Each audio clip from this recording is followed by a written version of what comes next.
Assalamu alaikum students. We are studying physics for class 10, chapter number 10, simple harmonic motion and waves. Student, हमारा question है prove that motion of a simple pendulum is simple harmonic motion. Student, जैसे हमने simple harmonic motion की definition पढ़ी, अगर हमने इसमें proof कर दिया कि बॉडी वाइब्रेटरी मोशन परफॉर्म कर रही है और दूसरा फोर्स की जो डायरेक्शन है वो अपनी मीन पोजीशन की तरफ है, रिस्टोरिंग फोर्स या नेट फोर्स उसकी जो डायरेक्शन है वो अपनी मीन पोजीशन की तरफ है, तो हम ये साबित कर सकेंगे कि motion of the simple pendulum is simple harmonic motion. तो स्टूडेंट देखते हैं,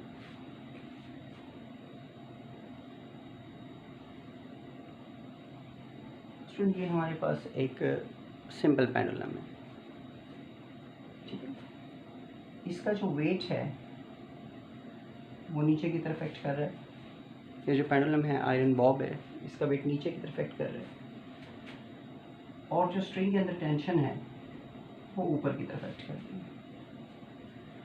दोनों फोर्सेस मैग्नीट्यूड में बराबर और डायरेक्शन में ऑपोजिट हैं, लिहाजा नेट फोर्स ज़ीरो है। इस वक्त ये जिस पोजीशन पे है हम इसको बोलते हैं ओ, ये नहीं मीन पोजीशन। इसे किसी और से भी डिनोट किया जा सकता है, लेकिन हमने इसे ओ से डिनोट किया। अब स्टूडेंट, अगर हम इस पेंडुलम को पोजीशन ए पे लें, अगर हम इस पेंडुलम को यहाँ से ऐसे पोजीशन ए के ऊपर लें, ए के ऊपर लें,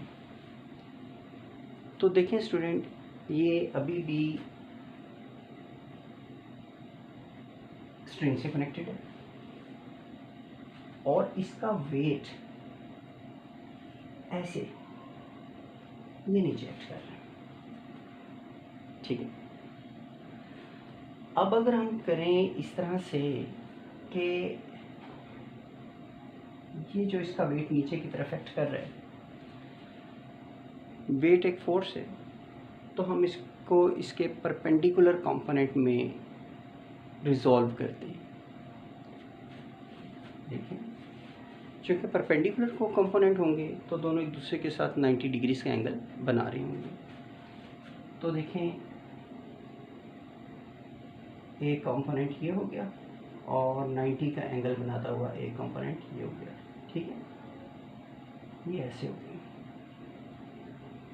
ये वाला जो कंपोनेंट है ये कहलाएगा fx और ये वाला जो कंपोनेंट है, ये जो कंपोनेंट है ये कहला रहा है fy। जो fx होता है वो mg cos थीटा के बराबर है और जो fy है वो बराबर है mg साइन थीटा। अब देखें सर, ये दोनों आपस में एक दूसरे के साथ 90 डिग्री के एंगल बना रहे हैं। प्रीवियस चैप्टर में आपने रेजोल्यूशन ऑफ फोर्स या रेजोल्यूशन ऑफ वेक्टर पढ़ा था। उसको में आपको याद होगा कि एक फोर्स इस तरह थी, F फोर्स थी, और हमने उसको उसके परपेंडिकुलर कंपोनेंट में रिजॉल्व किया था। कैसे? ये हेड टू टेल रूल के जरिए ऐसे। तो ये जो परपेंडिकुलर कंपोनेंट था हमने बोला था ये Fy है और ये जो हॉरिजॉन्टल कंपोनेंट है इसमें हमने बोला ये Fx है। इसमें ये जो कंपोनेंट है ये Fx है और ये वाला Fy है। अगर आप देखें, ये फोर्स तो इस तरफ को जो है वो एक्ट कर रही है, इसके अगेंस्ट जो टेंशन है वो इस तरफ को एक्ट कर रही है, लिहाजा mg cos थीटा टेंशन को कैंसिल कर देगा। तो इसके अंदर इस वक्त जो फोर्स का कंपोनेंट यानी रिस्टोरिंग फोर्स मौजूद है वो है mg sin थीटा। इसका मतलब है कि जब इसको छोड़ा जाएगा तो ये अपनी force M G sine theta जिसकी डायरेक्शन मीन पोजीशन की तरफ बन रही है, जिसकी डायरेक्शन मीन पोजीशन की तरफ बन रही है, उसकी वजह से वो पोजीशन ए से मीन पोजीशन की तरफ आना शुरू हो जाएगा। जैसे ही वो मीन पोजीशन पे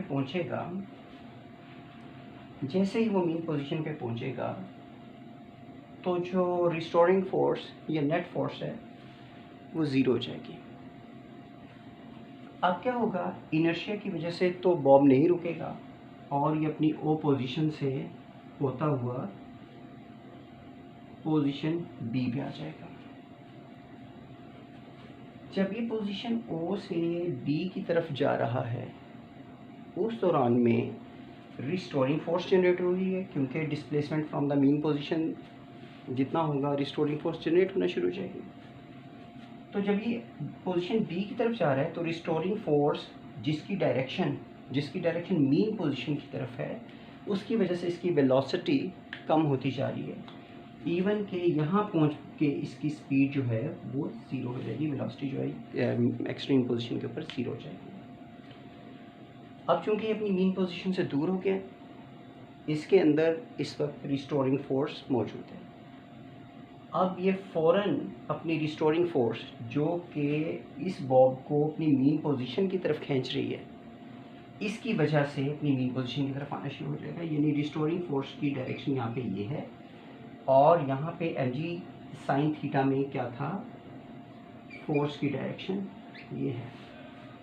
इसमें भी जो बेसिकली रिस्टोरिंग फोर्स है वो ही एम जी साइन थीटा है, क्योंकि वेट को अगर हम यूँ कर लें तो उस सूरत में जब वेक्टर में रिजॉल्व करेंगे एफ़ को उसके परपेंडिकुलर कंपोनेंट में, तो एम जी साइन थीटा की वजह से जो कि फोर्स का एक कंपोनेंट है, उसकी वजह से ये वाइब्रेटरी मोशन जो है वो परफॉर्म कर रहा है। और जो फोर्स की डायरेक्शन है, रिस्टोरिंग फोर्स या नेट फोर्स की जो डायरेक्शन है वो अपनी मीन पोजीशन की तरफ है। तो हम कह सकते हैं if a mass the simple pendulum, the motion of a simple pendulum is simple harmonic motion। Student, मुझे उम्मीद है कि आपको सिंपल पेंडुलम की मोशन जो है वो सिंपल हार्मोनिक मोशन होती है, ये बात अच्छी तरह से समझ में आई होगी। फिर भी अगर आपको समझने में कोई प्रॉब्लम हो तो मुझे कमेंट्स कीजिएगा, इंशाअल्लाह ताला मैं आपको समझाने की पूरी कोशिश करूँगा। अल्लाह हाफ़िज़।